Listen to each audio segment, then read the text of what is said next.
vamos a hablar de lo multi, de lo pluri y de lo inter, ¿verdad?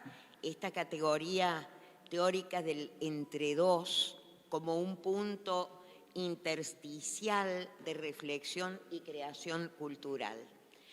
Bien, para esto van a hablar Elena Pérez, la doctora Elena Pérez, que en la actualidad es prosecretaria de Relaciones Internacionales de nuestra universidad, pero que se ha desempeñado previamente como decana de la Facultad de Lenguas y fijó posiciones en cuanto a política lingüística. Y también va a hablar o va a exponer su producción Juan Pablo Tobal Clariá, que es director de cine y activista de lenguas amenazadas.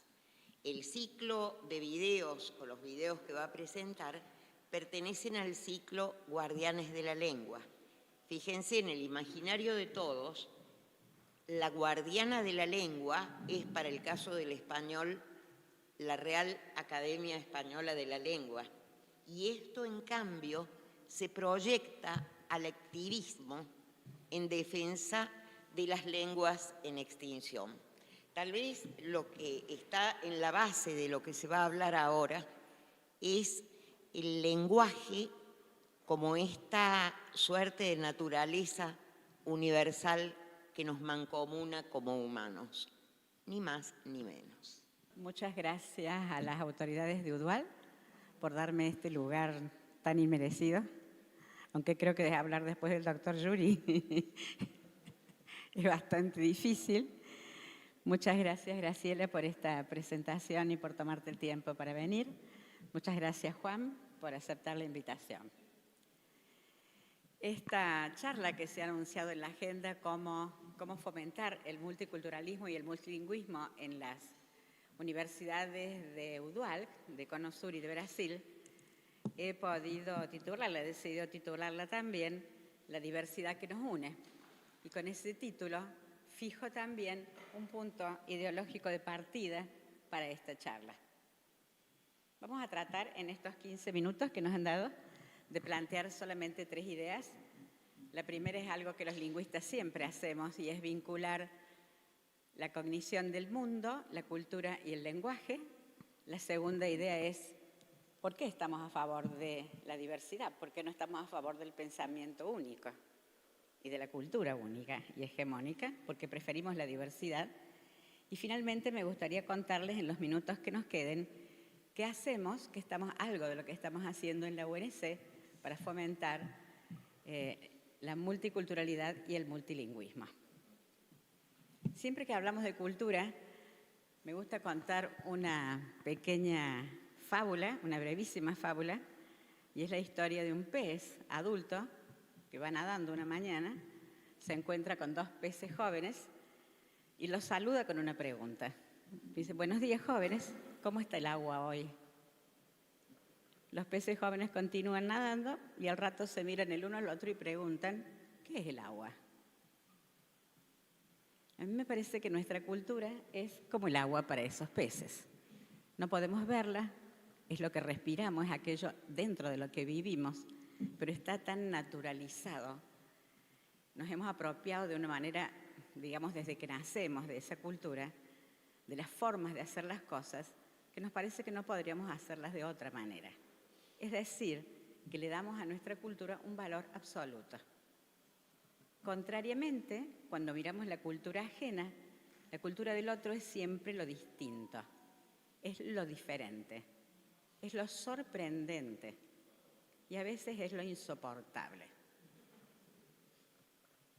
Y ahí empezamos con algunos problemas.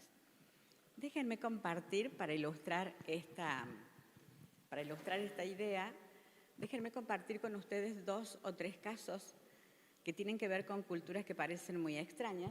El domingo con Juan hablábamos de este caso, justamente, del pueblo Pirajá. Es un pueblo que tiene unos 300, 400 habitantes aproximadamente. Habita en la Amazonía, en uno de los afluentes del Amazonas. Y es un pueblo que curiosamente no tiene tiempo. Es decir, en su cultura no existe ayer y no existe mañana. Es un pueblo que no recuerda a sus antepasados porque están ubicados en el atrás, en el pasado. Es un pueblo que no proyecta, es decir, que no tiene conjugación verbal, no tiene paradigma de la conjugación verbal. Es decir, en el límite de lo extraño aparece gente que puede vivir solamente en el presente. No tienen colores, solamente se expresa su realidad en términos de claro y de oscuro. No tienen números, por lo tanto no tienen sistema para contar. Y son víctimas de muchas estafas, claro, de comerciantes que llegan y les hacen unos trueques que no les convienen, pero no tienen números. Tienen una gramática muy elemental, muy básica, que es una gramática que tiene solamente 8 consonantes y 3 vocales. Algunas de las consonantes pueden ser usadas por los hombres y algunas consonantes pueden ser usadas por las mujeres, ¿no? Esto es lo que un lingüista que llegó ahí de Manchester con la misión de evangelizar lo llamó la cultura de la felicidad, ¿no? De hecho, hay muchos videitos en YouTube donde pueden buscar The Grammar of Happiness y van a ver cómo se expresa en términos de felicidad esta cultura que tiene esta particular relación con el mundo. No le interesa el pasado, ni la memoria, ni la historia, no le interesa hacer planes, no le interesa nombrar colores, no le interesa cosas que no ve. Este lingüista de Manchester cuenta que cuando trataba de evangelizarlos y les hablaba de Jesús, le preguntaban, ¿y ese Jesús del que nos hablas, es oscuro como nosotros o claro como vos? Y él decía, bueno, yo no lo he visto. ¿Y por qué vienes a hablarnos acá de cosas que no has visto? De manera que hay una sorprendente cultura del pueblo pirajá que aparece titulada como la cultura de la felicidad. Otro ejemplo que me gustaría contarles, este es un pueblo, bueno, del sur de la Patagonia argentina y chilena, son los yaganes, han sido objeto de muchas, bueno, persecuciones, vergüenzas, etcétera. Quedan algunos descendientes todavía en el sur y tienen una palabra que es esta. Esa palabra, mamilapinatapay, designa la actitud de 2 personas que se están mirando a los ojos, quieren hacer algo, pero no se deciden hacerlo. O sea, hay ¿cuántas situaciones en nuestra vida cotidiana hay que para que inventemos una palabra de ese tipo? Ninguna. Es decir, lo que trato de decir en esta primera idea, o trato de ilustrar en esta primera idea con algunos ejemplos, es esta idea de que las culturas no son catálogos de costumbres, como las lenguas no son catálogos de palabras. Son unas maneras particulares en las que el mundo se vincula con un grupo cultural. Un grupo cultural mira la realidad, establece con un fragmento de la realidad un vínculo y la nombra. Esa relación con el mundo es siempre una relación interesada, por eso el signo que la nombra siempre es ideológico. No sé si voy demasiado rápido, pero este es el círculo, ¿no? Como si tuviéramos aquí un elefante, para hacerlo más sencilla la comparación. Y un grupo cultural mira esto y dice, ajá, me interesa el lomo, esto se llama pared. Y luego otro grupo cultural viene y dice, ajá, pero miro la pata porque me interesa la pata y esto se llama columna. Y un tercer grupo cultural viene y mira y dice, me interesa la trompa y esto se llama serpiente. Eso es la cultura. La cultura es una manera interesada de relacionarse con el mundo y de hablar de eso. Después ustedes aplíquenlo a otras situaciones. Último ejemplo. Hay una lengua que pertenece al grupo que se llama Dirbal, habitan en Australia, son nativos, están en franco proceso de extinción y su gramática tiene 4 géneros. El género masculino, que abarca a los hombres, a los animales y a todos los objetos animados, como el viento, el mar, etc. Un género que distingue las cosas comestibles de las que no lo son, y eso para un pueblo recolector es la diferencia entre comer y envenenarse, o sea que es tan importante como o más importante que distinguir entre un hombre y una mujer, porque es la vida o la muerte, y un tercer género que se llama femenino y que abarca las mujeres, las armas, el fuego, las catástrofes, las inundaciones y todas las cosas peligrosas para el hombre. Ese es el género femenino. De hecho, hay un libro que recomiendo de un lingüista americano que se llama Mujeres, Fuego y otras cosas peligrosas, ¿no? que es de Lakoff y Johnson. Y podríamos dar muchos ejemplos más. Las formas en que se saludaban los chinos hace unas décadas. En vez de preguntar cómo estás, la pregunta era ¿has comido hoy? ¿No? Podríamos dar muchísimos ejemplos. Pero la idea, es decir, mi primera idea, mi primer statement en esta charlita es esa. La relación de los grupos culturales con el mundo es una relación que depende de sus intereses. De acuerdo a esos intereses, se capta el mundo. Con ese mundo nos vinculamos, con el mundo, con los prójimos, establecemos diferentes tipos de relación y eso es nuestra cultura. Y finalmente esa cultura se expresa en algo que llamamos lenguaje. Ese lenguaje a su vez refuerza los estereotipos, las culturas y las formas de conocer el mundo en una especie de círculo vicioso. La segunda idea era ¿por qué fortalecer la diversidad? Ya lo han visto con todos los ejemplos que hemos dado que nadie llega a la visión total del elefante. Siempre miramos una parte.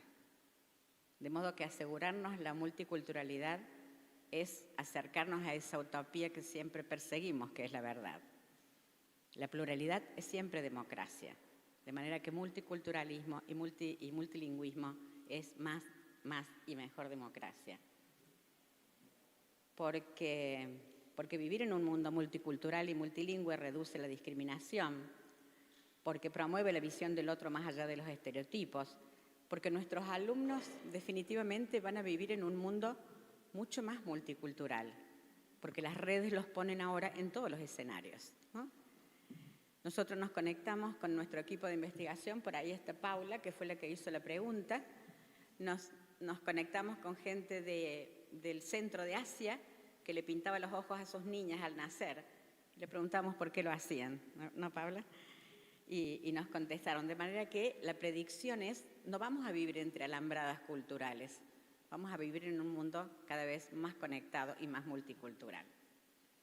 ¿Qué hacemos en la UNC para fomentar eso? Y con esto termino porque voy llegando al tiempo. Como vieron en la mesa en la que hablaron Josefina y Patsy esta mañana, estamos vinculándonos con un espacio geopolítico más integral y más diverso, a pesar de que nos enfrentamos, como dice Patsy, sacándonos de las zonas de confort con realidades con las que nunca habíamos lidiado. Estamos llevando misiones técnicas y acuerdos de intercambio con nuevos escenarios, como contaron los científicos que abrieron estas jornadas ayer, el doctor Seppi y la doctora Marina Ganchegui. Estamos visibilizando las comunidades que hay en la universidad que no son argentinas o que tienen sus ancestros en otros países, con un programa muy simpático de la Secretaría de Extensión que se llama Come Cultura y que es exactamente eso. Es un ciclo donde los jueves en alguna facultad, en alguno de los colegios que tenemos, escuelas que tenemos en la universidad, se ofrece a la comunidad universitaria un buffet que tiene ascendencia o que es puramente armenio o que es mexicano o que es español o que es, bueno, de cualquiera de las comunidades que tenemos.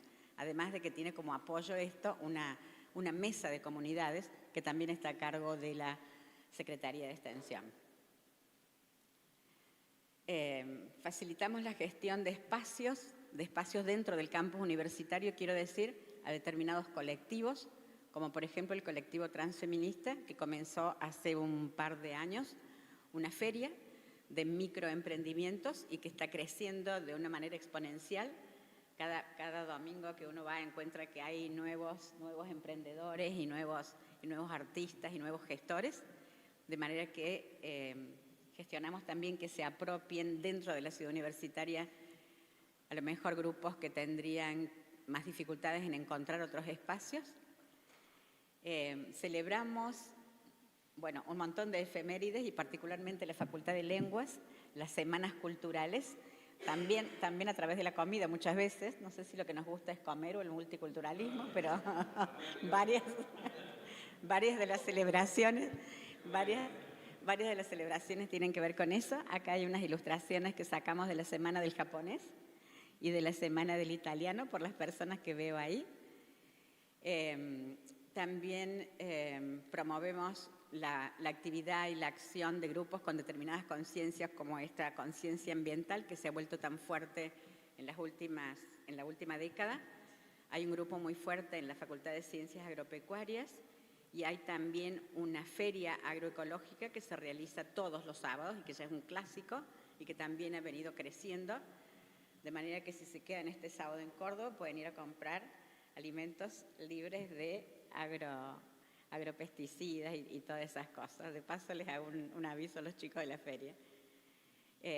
Tenemos en nuestra Secretaría de Relaciones Internacionales un programa aprobado por resolución rectoral, que es el programa de internacionalización del currículum, que lo firmó el rector el año pasado y que está a cargo de Gabriela Avalle, donde está con toda paciencia metiendo de ese programa un montón de cátedras de diferentes facultades, pero también ese programa va creciendo bastante y que corresponde a la inclusión de contenidos interculturales en diferentes asignaturas.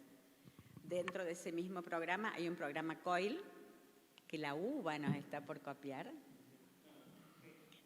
Ayer te han hablado de la UBA, esta mañana. Y hay también un curso que Gabriela dicta a comienzo de año para los alumnos que se van de viaje al extranjero, que es un curso en competencias interculturales. Es un curso más que teórico, es un curso después podés contarlo, Gabriela, de mucha sensibilización frente a las otras culturas en las que ellos van a vivir, donde de pronto ellos van a ser los raros y no los lugares a donde van. Y rescatamos lo local, claro, desde hace 6 años la facultad tiene en marcha un programa que sigue creciendo, que es el programa de las aulas de Córdoba.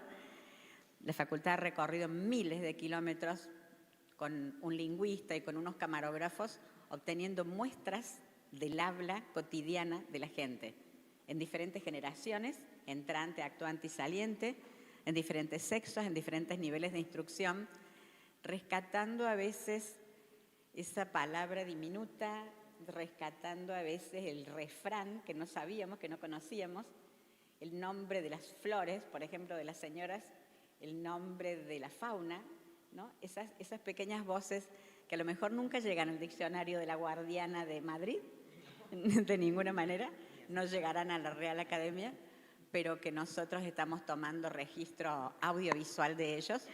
Hay un sitio que pueden consultar inclusive que se llama Las Hablas de Córdoba, donde están registradas las tonadas de Tras la Sierra, etc. Bueno, y finalmente, para no seguir abundando en detalles, tratamos de hacer mucha difusión de lo que son las experiencias interculturales de nuestros alumnos, ¿no? En la voluntad de que esa experiencia se transmita y que entusiasme a otros chicos. Así que en el minuto que me queda, puede ser que funcione esto. Vamos a ver si podemos hacerla hablar a una de las chicas.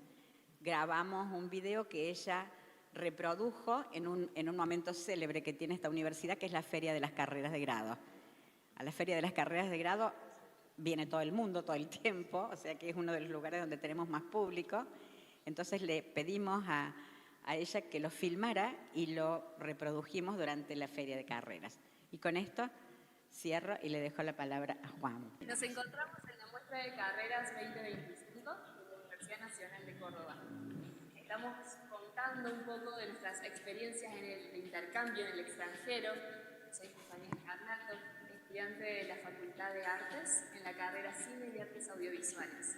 Realicé un intercambio en Madrid, en la Universidad Complutense, y un poco resumiendo mi experiencia, ha sido algo único, que me emociona y me pone muy feliz haberlo realizado. Aprendí mucho, contacté con personas con las que ahora comparto gustos, intereses. Tengo amigos, puedo decir, de diferentes partes del mundo, con quienes compartí momentos, experiencias, la oportunidad de conocer otra cultura, la de España, con sus fiestas, sus comidas, su música, sus bailes.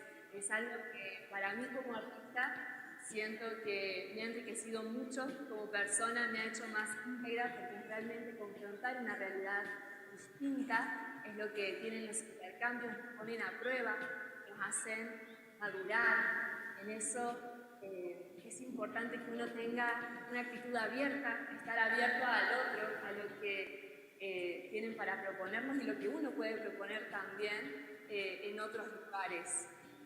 Invito a que lo intenten, que se animen, porque no se van a arrepentir. Es una experiencia que desde el minuto 0, desde el minuto 1 ya cambia, te hace madurar y es algo que se vuelve inolvidable.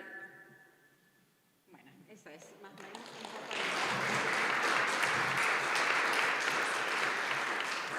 Antes que nada, muchísimas gracias por la invitación. Es un honor estar al frente de todos ustedes y poder contarles y mostrarles un poco lo que vengo haciendo hace 15 años. Como le comentaban, no soy lingüista, no soy antropólogo, yo soy un productor y director audiovisual que en una época del año se cruzó con una historia muy potente vinculada a las lenguas en peligro de extinción y a partir de ahí empezó a llevar adelante series documentales, largometrajes en distintas partes de Latinoamérica para difundir la diversidad lingüística de nuestro continente. Voy a tratar de ser escueto para que puedan ver, porque seguramente es más lindo ver que escucharme a mí, pero le quería comentar sintéticamente por qué es que llevo hace 15 años trabajando sobre la difusión y diversidad lingüística de Latinoamérica. Un cordobés que, bueno, no soy descendiente indígena, pero bueno, básicamente hace 15 años yo estaba estudiando, becado en un posgrado en Colombia, y estando allá nos enteramos a través de una nota del diario El País que existía un universo que desconocíamos junto con algunos compañeros de otros países que estábamos becados allá, que tenía que ver con el universo de las lenguas y la diversidad lingüística del planeta, ¿no? Se calcula que hay aproximadamente 7.000 lenguas en el planeta y con la problemática que planteaba en UNESCO en ese momento que cada 2 semanas una lengua dejaba de hablarse en el planeta, lo cual planteaba el proceso tan acelerado y la rapidez con la que se iba mermando esta riqueza lingüística de nuestro planeta. Y yo, sinceramente, no sabía ni que existían 7.000 lenguas, menos, pensé que como mucho habían 50. Y de repente me encontré con ese universo, con esa problemática, e incluso con estos datos de que en las próximas décadas se podría dejar de hablar el 50% de las lenguas.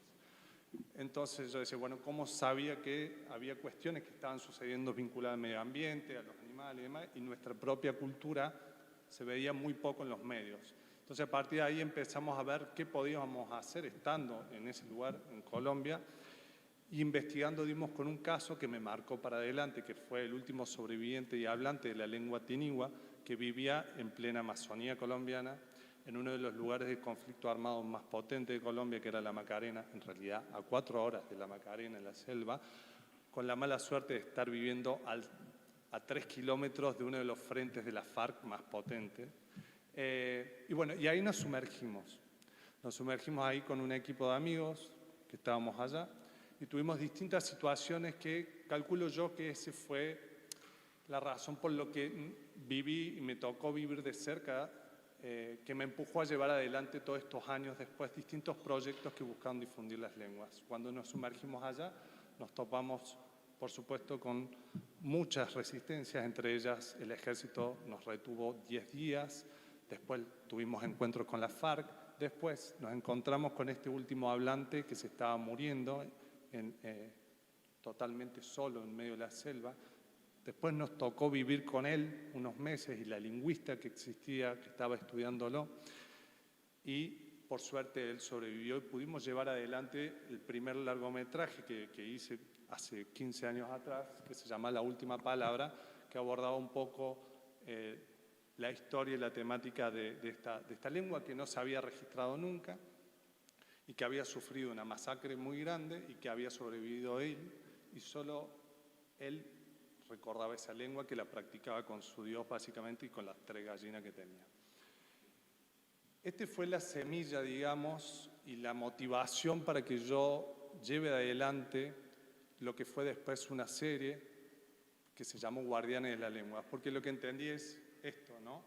De que así como existía Sisto Muñoz, habían muchos sistos o últimos hablantes en distintos lugares de Latinoamérica, aislados, y que lamentablemente por edad o distintos factores iban falleciendo y con ellos se llevaban las lenguas.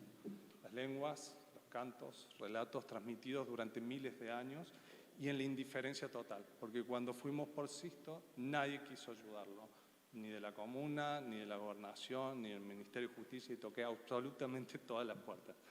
Entonces, por eso es que decidimos empezar a trabajar en una serie que abordamos las lenguas amenazadas, las lenguas en peligro de extinción, en ese momento, estamos hablando hace 6 años atrás, en distintos lugares de Latinoamérica, desde la región antártica chilena, como mencionaba recién al pueblo Yagán, donde estaba la abuela Cristina, Martín Calderón, que era su hermano, hoy ya fallecieron y eran los últimos hablantes. Es una lengua que tiene más o menos 2000 años de transmisión y ya no se habla más. Con la muerte de la abuela Cristina, creo que fue hace 2 años.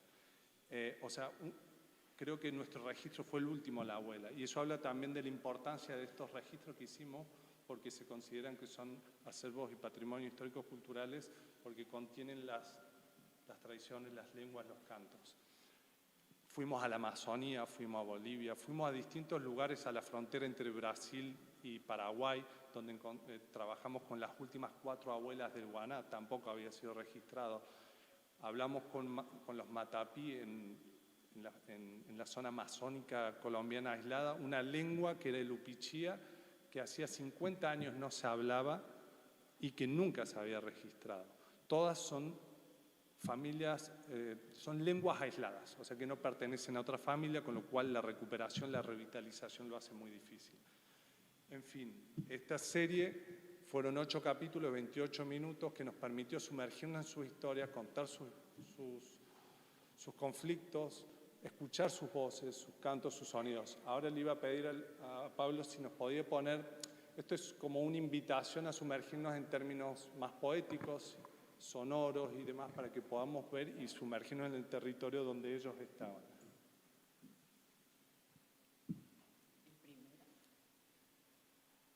El primer tráiler de Guardianes de la Lengua.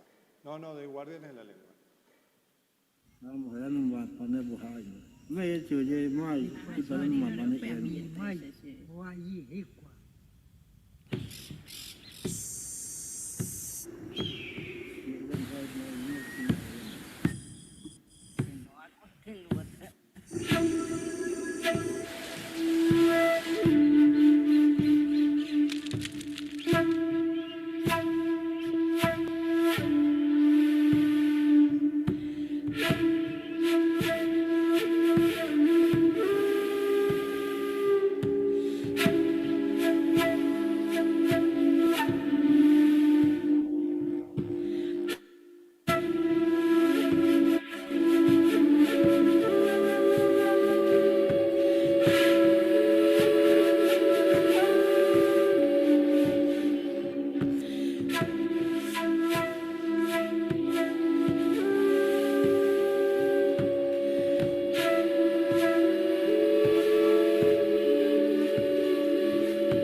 Fue una serie que le hicimos para Canal Encuentro, seguíamos un lingüista que es Santiago Durante y que íbamos a distintas comunidades para justamente difundir y preservar, porque él iba registrando estas lenguas que estaban amenazadas.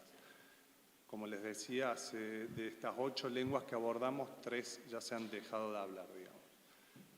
Y esto es un proceso que sigue, digamos. En esta serie lo que se propuso en esta primera instancia fue abordar el conflicto de la pérdida de la lengua y la importancia de la lengua. Pero la verdad que el abordaje nos permitió entender que se están dando otros procesos también en las comunidades. Ahí es que decidimos hacer una serie, que fue una serie para niños, porque entendíamos que teníamos que trabajar con los niños, porque las generaciones más jóvenes no habían sufrido, toda la violencia que habían sufrido los abuelos por hablar su lengua. Entonces, estas nuevas generaciones que no habían sufrido esa violencia están dispuestas a recuperar con orgullo su lengua y a difundirlas. Así que trabajamos con Canal Paca Paca, que es de Argentina, y con Canal TVN y NTV de Chile. Hicimos 16 capítulos, cápsulas de poemas indígenas para difundir a través de la voz de los niños, poesía indígena, y lo hacíamos en español y en distintas lenguas. Lo hicimos en Kong, Wichí, en Beá, hasta Rapa Nui alcanzamos a hacer. Así que también eso fue muy lindo porque logramos mostrar la diversidad lingüística ya a través de 2 canales públicos, llegando un montón de gente, un montón de niños que ni siquiera sabían que existía esa lengua, y al mismo tiempo lo que se logró es generar un impacto positivo en esta comunidad y en los más chicos, donde se veían al escuchar sus voces, se revalorizaba sus palabras, ¿no es cierto? Y ahí hubo una cosa muy, muy, muy linda, y viajó por distintos lados, en más de 30 festivales del mundo, y tuvo una resonancia súper linda. Finalmente, y para ir cerrando, lo que les voy a... podemos mostrar, si querés, uno de los micros, no sé si tenemos tiempo. Podemos mostrar ese. Nosotros hicimos, como parte de esta serie de Guardianes de la Lengua, se hacían en paralelo también unos micros, que eran como diccionarios traducidos con estos últimos hablantes, para que se puedan escuchar sus voces, digamos, voces que no se han escuchado, que no han sonado en otras partes.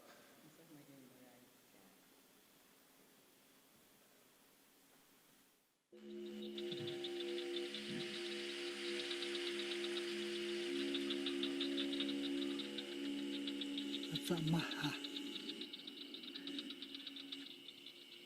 Achandai Asutsai Akumai Atsambai Atukuchi Atsete Ayu Hasiwa Nihi Hiku Zosita Tsute Kizutsu Kiwa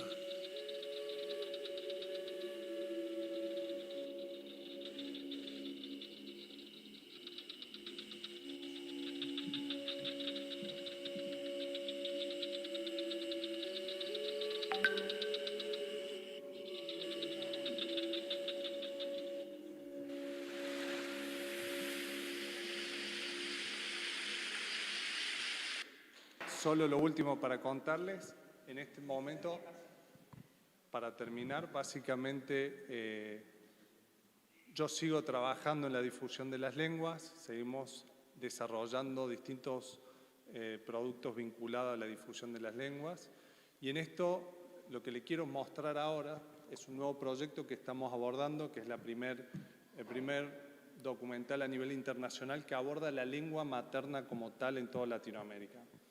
Y en esto, yo les voy a mostrar un teaser, quiero invitarlos, porque lo que sí realmente entendí en este viaje, en estos años de hacer he hecho otros cortos, otros largos y demás sobre la lengua, que realmente es muy difícil hacer estos procesos individualmente y sobre todo cuando se abordan en términos regionales.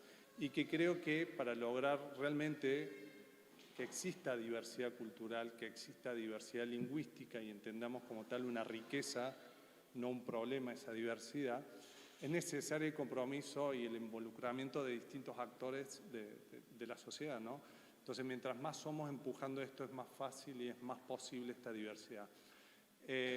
Yo los invito a participar a todos los que ustedes, a todo el que le pueda llegar interesado o no a este proyecto, o a cualquier proyecto que tenga que ver con la difusión de las lenguas, pero Lengua Materna es un documental que va a abordar la temática, la problemática y la difusión que se está dando en distintos lugares de Latinoamérica, a partir de la mirada de distintos lingüistas, antropólogos, pero también líderes indígenas, músicos, escritores de Latinoamérica, que van a hablar sobre las distintas visiones, porque la lengua materna no es solo nuestra mirada, nuestra concepción de lo que es la lengua como medio de comunicación. Para las comunidades indígenas tienen otro significado también, que tienen que ver con la forma de vincularse con su territorio y con sus dioses. Entonces, nos va a permitir abordar todo, y no solo tiene que ver con lenguas indígenas, sino que también tiene que ver con las lenguas criollas, tienen que ver con las lenguas silbadas del continente, porque no sé si también saben que hay lenguas que son silbadas, y que todas están amenazadas por el mismo fenómeno. Entonces, bueno, básicamente invitarlos a esta difusión de las lenguas y, por favor, el último video.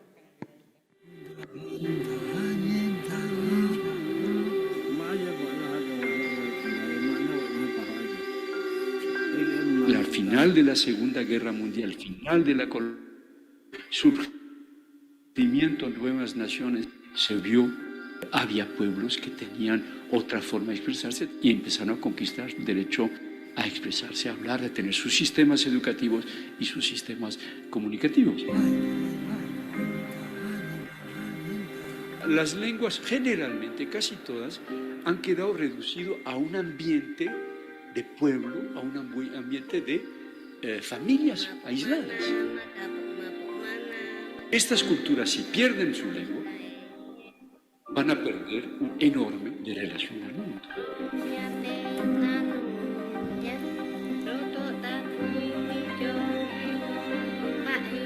Cuando se pierde la espiritualidad, cuando se pierde la religión, cuando se pierde la manera de festejar el mundo, ya cambian de lengua, ya no importa.